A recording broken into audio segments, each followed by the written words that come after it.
Now, unfortunately, I do want to, not be as negative as I always am. So here are a more positive tune for y'all. Not too positive. Have you ever considered who y'all look up to in media and whatnot, and think of the correlation you could have with them in real life? You know what I mean? Like, take for instance, I think one of the big reasons why I've changed my ideology on how I feel about the government, police states, and capitalism is largely because of the fact that I took a second glance at who are some of my favorite characters in media and what have they done. Um, and when you do that, you can kind of realize, at least from my stance,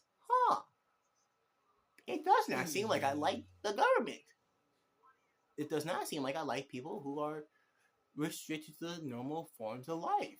Like I always do that. I want to be like free and whatnot. And like that's why I want to go to Japan. I want to be free. And I know I'm not gonna be completely free in Japan, but I feel like it'd be freer than in the United States. I want to be able to do what I want, right? It's one of the reasons why I like doing content creation and make money for it, so I can just do whatever I want.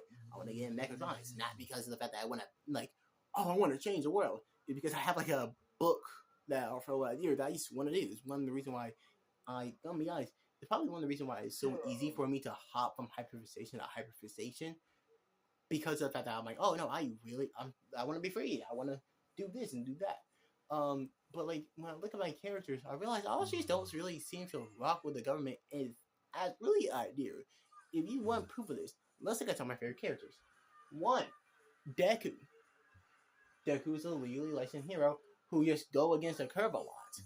Right off the bat, his inspiration is someone who did vigilantism, I'm pretty sure, in the United States, who not only himself did, like Deku also did vigilantism, but also was probably willing to become a hero without the quirk and wanted to.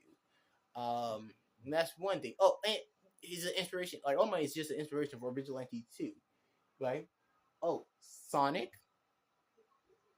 You know the guy who really ran from the government and broke out of prison just for the fun of it. I mean, running like it was because he was being chased, but that's besides the point. But like Sonic does not really rock with the government. Oh, Simone the Digger. I feel like I need not say more. The same case with Luffy and Zoro. I feel like I do not need to say more about like, oh yes, these people are very anti-government. They're anti-change. They're anti-restriction. Especially in Simone case. You can make the argument that Simone is more willing to be the government, but you look at how he wanted to rule it versus how other people ruled it, he was more lenient on what it is. Like, they were still crimes and whatnot, but for the most part, there weren't that much you could do wrong.